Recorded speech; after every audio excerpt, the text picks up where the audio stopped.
성경에 관한 말씀을 골랐습니다. 성경의 위에 상단에 보시면 놋 물두멍 이렇게 되어 있습니다. 이게 어떻게 생긴 건지 뭘 하는 건지 우리 영상을 잠깐 보시면은 아마 도움이 될 겁니다. 그래서 영상을 보겠습니다. 출애굽한 이스라엘 백성들에게는 첫 번째 성소였던 성막, 그곳은 하나님이 계시는 거룩한 곳이자 하나님께서 백성들과 만나주셨던 만남의 자리였습니다. 성막의 울타리에서부터 성막의 내부까지, 구조는 물론이고 재료 하나까지도 하나님의 손길이 거치지 않은 곳이 없는 성막. 이 성막은 구원은 그저 주어진 것이 아니며 예배가 얼마나 복된 자리인지를 깨닫게 해줍니다. 구약 성경에 나온 성막이 글로 표현되어 있기 때문에 이해를 돕기 위해 성막이 어떻게 생겼는지, 그리고 그 구조는 어떻게 되어 있는지를 오늘 함께 알아가 보자 합니다. 하나님께서 광야 40년 동안에 가나안 땅을 향해 오시면서 하나님과 이스라엘 백성들이 만났던 그 성막은 사실 하나님께서 거룩이 뭔지, 그리고 하나님께 나아가는 그 백성들의 마음은 어떤 거였는지 볼 수 있는 아주 중요한 매개체입니다. 이 성막은 예수님으로 인해서 모든 휘장이 갈라짐에 따라 예수님께서 보내주신 성령 시대를 살아가는 우리이지만, 하나님께 나아가는 그 거룩한 마음을 배우기 위해서 우리는 성막을 볼 필요가 있습니다. 성막은 출애굽기 25장과 26장에 하나님께서 성막을 어떻게 만들지에 대해 그 재료까지 세세하게 가르쳐 주십니다. 그리고 이 모든 재료는 이스라엘 백성들로 하여금 기쁘게 내는 것을 받아서 지으라 명령하시죠. 단 하나뿐인 성소의 문이 있는 동쪽을 기준으로 번제단, 물두멍, 그리고 성막이 있는데, 성막에 들어가게 되면 성소와 지성소가 있습니다. 동쪽인 성막의 입구로 들어와서 예물을 드리게 되는데, 번제단을 기준으로 북쪽에서 예물을 드리는 사람이 가축을 잡습니다. 그렇게 해서 잡게 된 가축의 피를 가져다가 번제단 네 모퉁이에 있는 번제단의 뿔에 피를 묻히고 가축을 번제단 위에다가 올립니다. 그렇게 태우게 되면 그것은 화제로서 하나님 앞에 향기로운 냄새로 드려지는 것이죠. 번제단에서 조금 더 이동하게 되면 그 앞에 물두멍이 있습니다. 이게 이제 오늘 말씀 나눌 겁니다. 물두멍에서는 제사장들이 손이나 발을 씻도록 되어 있습니다. 이때 손이나 발을 씻지 않고 성막 안에 들어가게 되면 제사장은 반드시 죽게 됩니다. 성막 안에 있는 성소를 보면 그 바깥에는 해달 가죽으로 덮여져 있습니다. 그 안에 들어가게 되면 나오는 곳이 바로 성소입니다. 이 성소에는 제사장들만이 들어올 수 있습니다. 제사장들이 들어오면 입구인 동쪽을 기준으로 서쪽인 지성소 앞에는 분향단이 있습니다. 이 분향단에는 지정된 향을 섞어서 만든 것을 태움으로써 거룩한 향기를 냅니다. 성소에서 북쪽에 보이는 것이 바로 떡상입니다. 떡상은 하나님 앞에 떡을 차려서 놓는 것을 말하는데, 12장의 진설병을 두 줄로 6장씩 쌓아 놓습니다. 그리고 성소의 남쪽에는 살구나무 꽃 모양을 한 등잔대가 있습니다. 이 성소 안에 더욱 거룩한 곳은 바로 지성소입니다. 지성소에는 대제사장만이 들어갈 수 있는데 1년에 딱 하루 있는 속죄일에만 들어갈 수 있습니다. 이 지성소 안에는 언약궤가 있습니다. 언약궤 위에 있는 것이 바로 속죄소인데, 그룹이라고 하는 천사 2명이 서로 날개를 맞대고 언약궤를 덮고 있는 모습을 가집니다. 법궤 안에는 3가지 물건이 들어있습니다. 첫째는 시내산에서 모세가 하나님께로부터 받은 2 돌판이 있고, 두 번째는 광야 40년간 하나님께서 먹여주신 만나, 그리고 세 번째는 아론의 쌍난 지팡이입니다. 이렇게 해서 보면 이스라엘 백성은 이 법궤를 40년 내내, 그리고 가나안 땅에 들어와서까지도 하나님께서 주신 말씀을 기억하고 일용할 양식을 주신 하나님을 기억하면서 이 법궤를 늘 기도와 예배의 중심에 놓았던 것을 볼 수 있습니다. 하나님께 나아오는 그 마음을 배우기 위해서 우리는 구약 성경에 나오는 성막에 대해서 알아볼 필요가 있습니다. 성막에 대해 자세하게 묵상한다면 우리가 하나님께 어떤 마음으로 예배를 드려야 되는지 확실하게 알 수 있을 것입니다. 우리 지난주에는 분향단, 기도라고 말씀을 드렸죠. 오늘은 물두멍, 대야보다는 좀 항아리 같기도 하고 제법 큰 그것을 말해요. 근데 이 물두멍은 모양이나 사실은 크기 같은 것을 성경은 설명하고 있지 않아요. 그만 추측하기를 아마 세수, 그다음에 목욕을 하기 위해서 물을 담아놓는 그릇일 것이다. 이렇게 해서 아마 이 물두멍을 만들어 놓은 것 같습니다. 이 물두멍을 만든 이유는 씻기 위해서입니다. 하나님께 나아가기 위해서, 그리고 하나님의 임재, 지금이야 사실은 사방에 하나님께서 임재하는 시대가 되었어요. 성령님으로 우리와 함께 하시지만은 구약 시대의 이스라엘 백성들은 하나님의 임재를 경험하기 위해서는 성소 안으로 들어가야만 했습니다. 그래서 그 성막 안에 성소에 들어가기 위해서 물두멍을 당연히 거쳐야 되는 것입니다. 오늘 말씀을 여러분이 잘 이제 주목해서 들으신다면은 하나님이 우리에게 이렇게 만나 주시는구나. 그리고 하나님 만나기 위해서는 우리가 이 물두멍을 통과해야 되겠구나 하는 것을 아마 아시게 될 겁니다. 여러분, 왜 씻으라고 했는지 두 가지 이유가 있습니다. 첫 번째 이유는 이 제사장들이 밖에서 재물을 잡거나 또 이 바깥이 전부 흙바닥이란 말이죠. 모래바닥이에요. 그러다 보면 먼지가 묻고 오물이 묻을 수가 있어요. 그래서 이 성소 안을, 휘장 안으로 들어가기 전에 먼저 외적 정결이라고 할 수 있죠. 씻는 것입니다. 머리도 손질하고, 그리고 거울같이 물이 잠겨져 있으니까 자기가 그것을 들여다보면서 내 모습이 흐트러지지 않았는지, 모자는 혹시 삐뚤어지지 않았는지, 옷은 제대로 갖춰 입었는지, 외적 정결, 외적 순결을 먼저 점검하는 것입니다. 그리고 또 다른 이유는 내적 정결입니다. 아무리 겉으로 먼지가 깨끗이 사라지고 옷도 잘 입고 그리고 정말 좋은 복장으로 머리도 잘 빗고 들어갔다 할지라도 내적인 마음속에 숨겨져 있는 곳에 죄가 들어있으면 하나님은 그 제사장의 제물이나 그리고 기도를 듣지 않으십니다. 그래서 두 가지 이유예요. 이 물두멍은 우선은 자신을 씻고, 그리고 두 번째는 내 마음속에 있는 죄를 씻는 것을 말해요. 이제 우리 보통 사람들은요, 외모에 관심들을 많이 갖지 않습니까? 그래서 얼굴이 어찌 생겼는지, 옷은 뭘 입는지 우리는 많이 신경 쓰게 되어 있습니다. 우리나라에 아마 강남에 보면은 건물 하나하나마다 어떤 데는 건물 몇 층에 걸쳐서 성형외과들이 있습니다. 전 세계에서 한 지역에 성형외과가 제일 많은 나라는 바로 우리 대한민국이라고 합니다. 그래서 세계 각국에서 이렇게 우리나라에 성형하기 위해서 오는 이들도 많고, 가끔 보면 외국에서 와서 성형하다가 사건, 사고를 경험했다는 이야기를 듣기도 합니다. 아예 성형 관광까지도 모집을 해서 데려오는 일도 있다고 하니까 우리나라는 참 외모에 들 신경들을 많이 쓰는 것 같아요.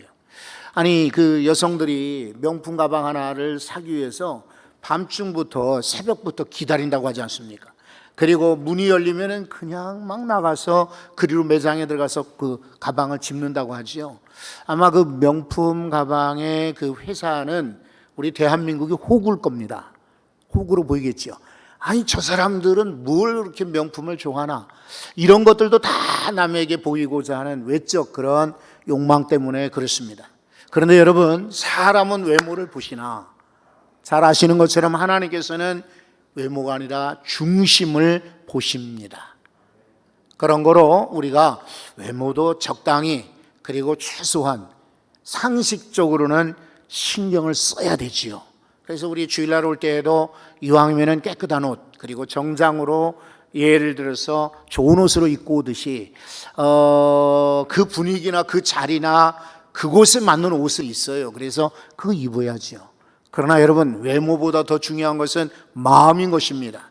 잠언 31장에 여성 이야기를 하잖아요. 31장 30절에 이렇게 말합니다.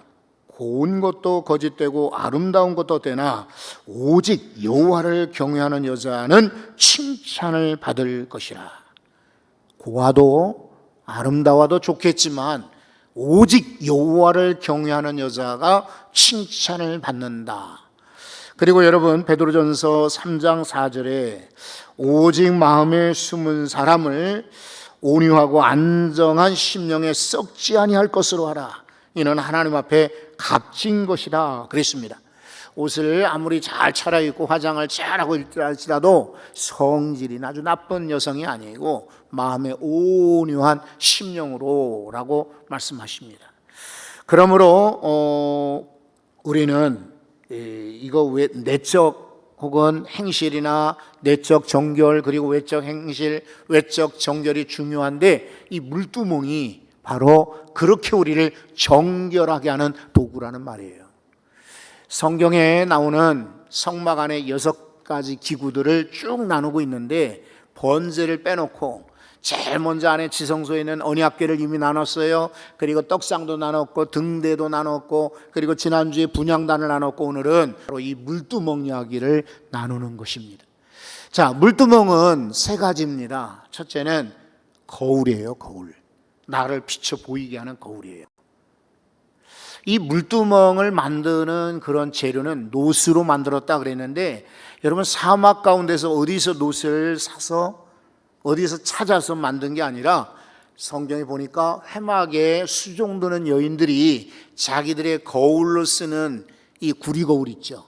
이 청동기 시절을 지나고 이제 철기 시대를 넘어오는데 여전히 쇠보다는 구리가 반짝반짝하니 비춰지니까 이 구리를 갖다가 혼납을 한 거예요.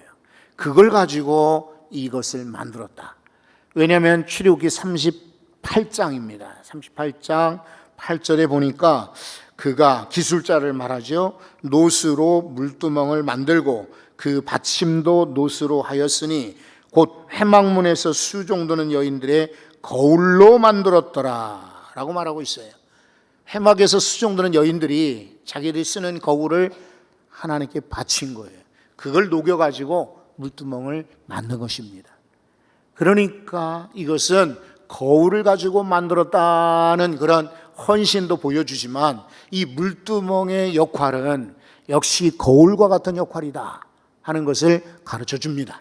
여러분 우리는 집을 나올 때 거울을 보게 되죠. 외출할 때 거울을 보죠. 중요한 만남 모임 있을 때 거울을 보죠. 그리고 면접을 본다든지 할 때도 거울을 보겠죠. 아마 여러분들도 교회 나오실 때의 거울들을 다 보셨을 거예요. 그런데 물두멍 과연 나의 외모는 이게 괜찮은데 나 오늘 머리 스타일이 괜찮은 것 같아. 나 오늘 옷을 잘 입은 것 같아. 외적인 정결은 합격. 그런데 우리 마음은 어떠하냐 이거예요. 우리 마음까지도 보셔야 됩니다. 그래서 하나님께 온전히 깨끗한 심령으로 나가 예배할 때에 여러분 헌금 액수가 문제가 아닙니다. 드리는 사람이 중요합니다. 예배를 드리는 찬양대원의 목소리가 중요하지만 더 중요한 것은 내가 하나님께 헌신하느냐입니다. 성도들 만나고 우리는 안내를 보고 또 봉사를 합니다. 그거 훌륭한 봉사예요. 그러나 어떠한 동기에서 내가 하고 있느냐, 한 분 한 분을 정말 환영하고 기뻐하고 그리고 감사하면서 아무개 저 성도님 이렇게 교회 오게 되었으니 얼마나 감사하냐, 오랜만에 봤는데 얼마나 감사하냐, 이제 교회에서 보니까 참 기쁘다, 이런 마음으로 과연 성도들 안내하고 영접을 하는가. 여러분 내적 동기가 중요한 것인데 바로 이 놋거울은 물두멍은 그것을 우리에게 말씀하시는 거예요. 에스겔서를 보시면 무서운 그런 경고 말씀이 있어요. 18장 31절. 너희는 너희가 범한 모든 죄악을 버리고 마음과 영을 새롭게 할지니라. 이스라엘 족속아 너희가 어찌하여 죽고자 하느냐. 여러분 이게 무슨 경고입니까? 마음이 새로워지지 않으면, 몸과 마음이 영적으로 영으로 새로워지지 않으면, 깨끗하지 않으면 죽는다라고 말씀하시는 거예요. 실제로 그래요. 21절을 한번 읽어보실래요? 오늘 성경 가운데 21절에 보면은 이렇게 말씀하십니다. 이와 같이 그들이 그 수족을 씻어 뭐라고 하죠? 죽기를 면할지니. 여러분 이것입니다. 씻지 않으면 죽는다는 거예요. 그러니까 당연히 씻어야 되는데 우리의 더러운 것을 먼저 보고 씻는 것을 말합니다. 여러분 고린도후서 4장 16절에 그랬어요. 그러므로 우리가 낙심하지 아니하노니 우리의 겉사람은 낡아지나 우리의 속사람은 날로 새로워지도다.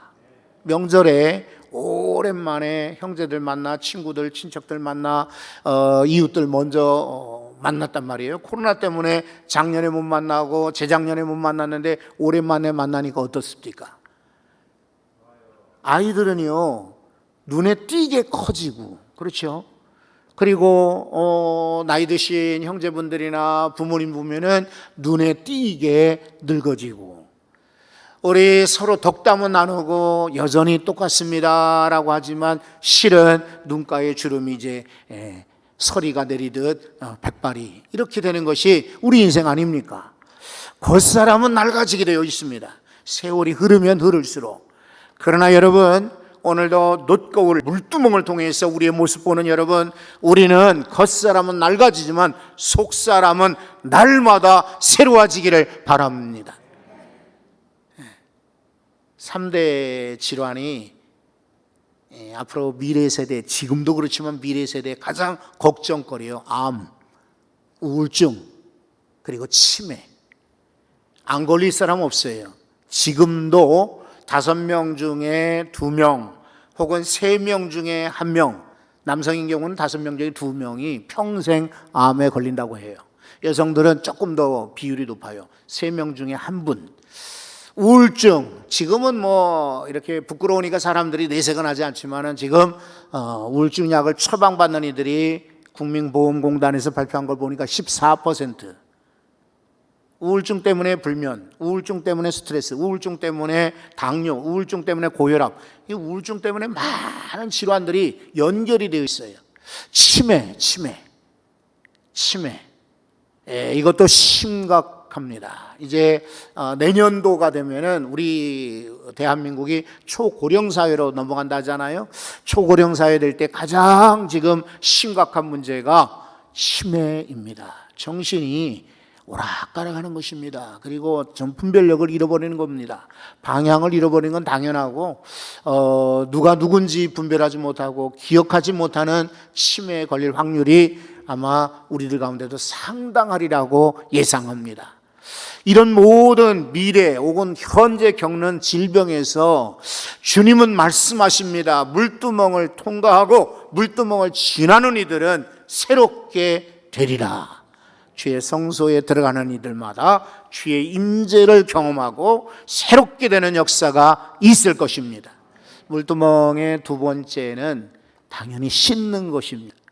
오늘 읽은 말씀을 보면은 18절에도 너는 물두멍을 노스로 만들고 그 받침도 노스로 만들어 뭘 하게 하라고 그랬습니까?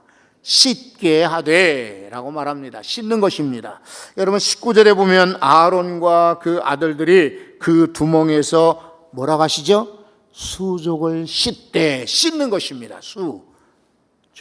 손과 발을 씻는 것, 이게 물두멍의 역할이에요. 20절에도 그들이 회막에 들어갈 때에 뭐라고 하시죠? 물로 씻어 죽기를 면할지니라. 씻는 것입니다. 21절 아까 읽었죠? 그런 거로 물두멍의 역할은 씻는 것입니다. 우리는 집에서는 화장실에서 씻고 세면대에서 씻고 혹은 물티슈 같은 것으로 씻을 수 있어요. 그러나 심령은 어떨까요? 우리 마음은 세면대에서 어떤 화장품으로도 지우거나 깨끗이 할 수가 없어요. 오직 회개하는 이들, 오직 주님 앞에 고백하는 이들만 정결하게 되고 새로워지는 것입니다. 나는 부흥회 때 회개했는데, 나는 수련회 때 회개했고, 나는 세례 받을 때 회개했고, 나는 옛날에 회개했는데 천만의 말씀이에요. 옛날에 여러분들 목욕했다고 그래 지금은 씻지 않습니까? 날마다 우리는 죄에 물들기 쉬워요. 그래서 매 순간순간마다 씻어야 되는 것입니다. 씻기를 바랍니다. 히브리서 10장 22절에 이렇게 말씀하십니다. 우리가 마음의 뿌림을 받아 악한 양심으로부터 벗어나고 몸은 어떻게 하라고 그랬습니까? 맑은 물로 씻음을 받았으니 참마음과 온전한 믿음으로 하나님께 나아가자. 먼저 물로 씻어야 하나님께 나아가실 수 있는 것입니다. 그 다음에 시편 24편 3절 4절 말씀에 여호와의 산에 오를 자가 누구며 그의 거룩한 곳에 설 자가 누구인가 조건이 있습니다. 첫째, 곧 손이 깨끗하며, 두 번째, 마음이 정결하며, 세 번째, 뜻을 허탄한 데 두지 아니하며, 네 번째, 거짓 맹세하지 아니하는 자다. 여러분, 하나님께 나아가기 전에, 거룩한 성산에 서기 전에, 하나님의 은혜를 받기 전에 먼저 회개하고 씻을 수 있기를 바랍니다. 그래서 교회 오실 때에 잠깐이라도 먼저 오셔서 기도하실 때는, 하나님, 제가 오늘 성전에 왔어요. 교회 왔는데 하나님 복을 받기를 원해요.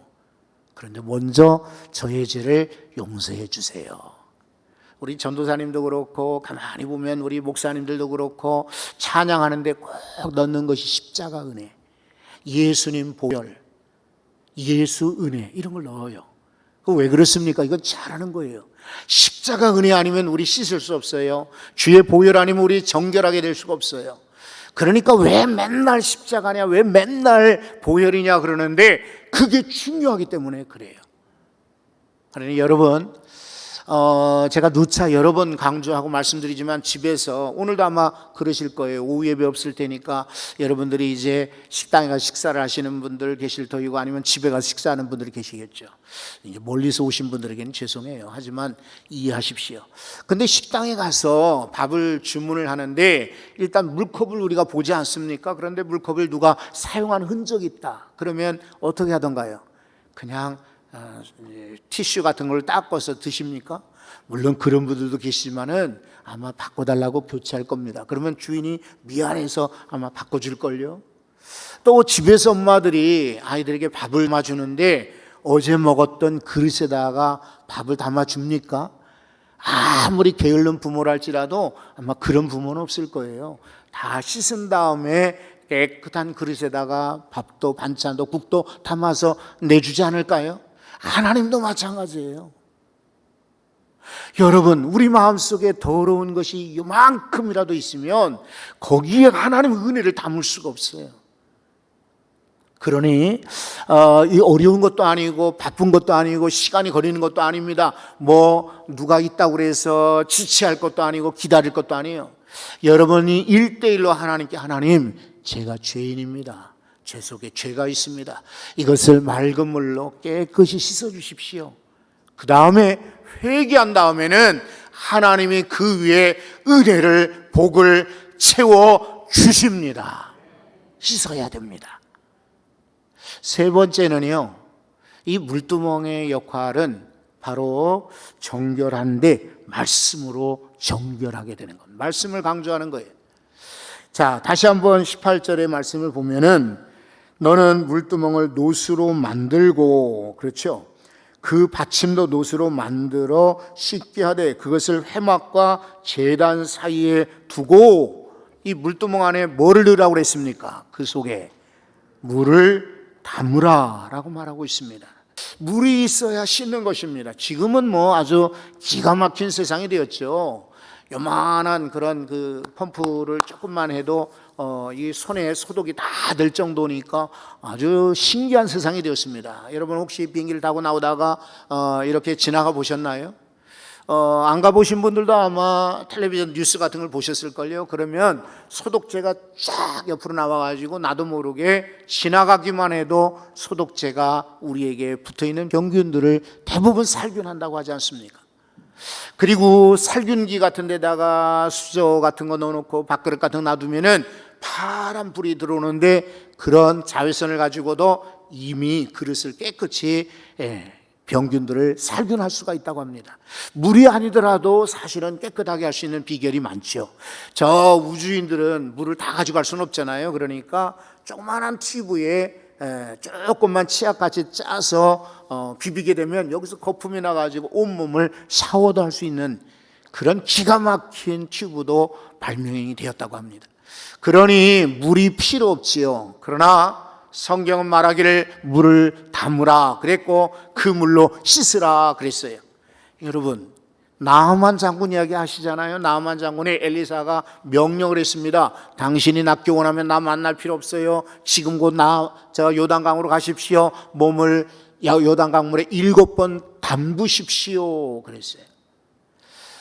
사실은 나아만이 굉장히 당황했죠. 왜냐하면 자기를 만나줄 줄 알았고, 그리고 그래도 적어도 차 한잔 나누면서 무슨 병이냐, 무슨 문제냐, 언제부터냐 이야기를 해주고 처방을 해주고 약을 주거나 기도할 줄 알았는데, 아예 문 밖에도 나오지도 않고 사람을 시켜서 말하기를 요단강으로 가서 몸을 7번 씻으라. 여러분, 씻는 것입니다. 시각장애인이 예수님 만났을 때에도 예수님이 그 눈에다 진흙을 발라주셨습니다. 그리고는 실로한 못에 가서 씻으라라고 예수님 말씀하셨어요. 여러분, 예수님은 어떤 환자건 어떤 병자건 간에 말씀으로 그 즉시 고치실 수가 있어요. 안수하여 고칠 수도 있고, 말씀으로도 명령하심으로 귀신도 내어 쫓는데요. 그런데 왜 이 시각장애인에게는 진흙을 발라주셨을까요? 왜 실로에 와서 씻으라고 하셨을까요? 이것은 상징적인 의미가 있는 겁니다. 역시 엘리사도 나만 장군에게 선포하면 되었어요. 하나님 말씀이 당신을 정결하게 했다라고 선포해서 고칠 수 있는데, 일부러 요단강가 씻으라 그런 거예요. 죄를 씻는 것을 말해요. 말씀에 순종하는 것을 가르치기 위해서입니다. 오늘도 하나님 앞에 나와 예배하는 여러분, 여러분의 마음이 정결하게 되기를 소망합니다. 그러기 위해서는 세상에 다른 화공약품이나 세제건 아주 기가 막힌 매직하고 있는 그런 광고 상품 말고, 바로 하나님 말씀이 나를 정결하게 하는 최고의 도구입니다. 여러분, 사도 바울이 에베소서 5장 26절에 이렇게 말씀하셨어요. 이는 곧 물로 씻어 말씀으로 깨끗하게 하사. 여러분, 물, 여기서는 세례를 의미합니다. 말씀, 하나님 말씀이에요. 바로 세례받고 말씀으로 씻어 거룩하게 한다. 니고데모에게 요한복음 3장 5절에 예수님 말씀하셨어요. 예수께서 대답하시되 진실로 진실로 내게 이르노니 사람이 물과 성령으로 나지 아니하면 하나님 나라를 들어갈 수가 없다. 여기서 말하는 물과 성령, 말씀이에요. 말씀. 그래서 시편 119편 9절에 이렇게 시인이 고백을 했습니다. 청년이 무엇으로 자신의 행실을 깨끗게 할 수 있겠습니까? 주의 말씀만 지킬 따름이니이다. 하나님 말씀 따를 때 우리는 깨끗하게 될 수가 있는 것입니다. 늘 말씀을 읽는데요, 말씀을 우리는 듣는데요, 하지만 우리 놓칠 때가 많지 않습니까? 물두멍을 통과해야 성소에 들어갑니다. 물두멍을 아무리 귀찮아도 통과하지 않으면, 나 어제 씻었는데 물이 보니까 앞사람이 써가지고 지저분한데 물이 좀 모자랄 듯 싶은데, 여러분 아닙니다. 누구든지 100% 그리로 통과해야 성소에 들어가서 주의 임재를 경험할 수가 있는 거예요. 여러분이 거울로 자신의 모습을 보셔야 돼요. 가지고 있는 죄는 깨끗이 씻음 받으셔야 돼요. 그리고 말씀으로 정결하게 되셔야 성소에 들어가 주의 은혜를, 주의 축복을, 주의 임재를 경험하실 수가 있는 것입니다. 시편 1편 2절에 복 있는 사람은 오직 여호와의 율법을 즐거워하며 그리고 그 율법을 주야로 묵상하는 자로다. 여러분들 혹시 김장을 하시나요? 옛날과는 달리 김장들을 잘 안 합니다. 그죠? 마트에 가서 오히려 사는 것이 훨씬 더 싸고 맛있다라고 여기는 분들이 많고, 그래서 젊은 분들은 특히나 그러십니다. 김장할 때 상상을 해보십시오. 배추를 소금물에 절인 다음에 물로 씻습니다. 그리고 그 물기가 빠질 때까지 걸쳐놓거나, 그 다음에 김장 아니고 조금 김치하는 분들은 바구니에다가 올려놓습니다. 왜? 물이 빠지라고.